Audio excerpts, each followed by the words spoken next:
আসসালামু আলাইকুম বন্ধুরা, কেমন আছেন? আশা করি ভালো আছেন। আমি আল্লাহর রহমতে আপনাদের দোয়ায় ভালো আছি এবং দোয়া করি আল্লাহ যেন সবাইকে যে যেখানে আছে সবাইকে হেফাজতে রাখে। তো চলে আসলাম সন্ধ্যার পরে একটা ভিডিওতে। গিয়েছিলাম বাইরে ওষুধ আনার জন্য, আবার পানি আনতে হয় বাসার নিচে থেকে, বাইরে থেকে পানি আনতে হয়, খাবার পানি নিয়ে আসলাম। তারপরে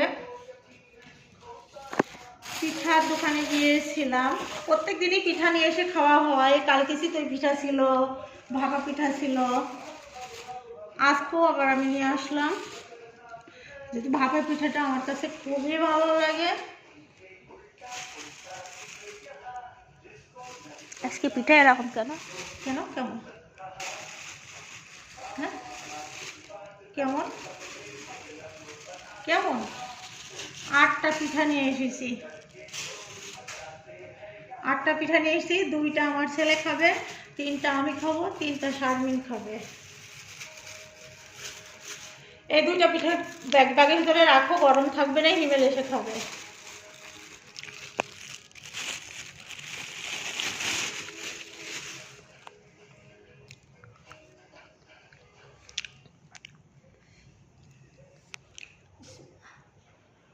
তুমি খাবে নাকি?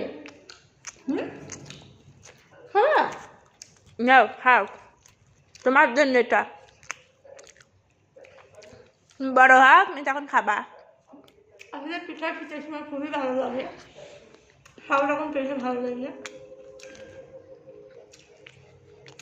তো এখানে এই যে টুনি, তুমি খাবে? তুই তো খাস না। আজকে নুন নুন লাগছে বেশি। লবণ লাগবে জানি না।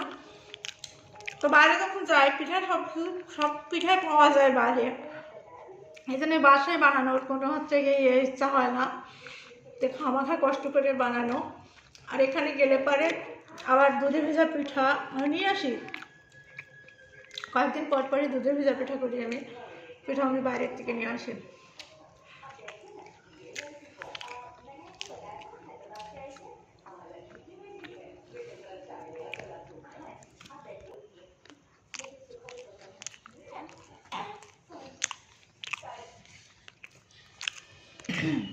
আমরা তিনটা করে 6টা খেলাম দুজনা।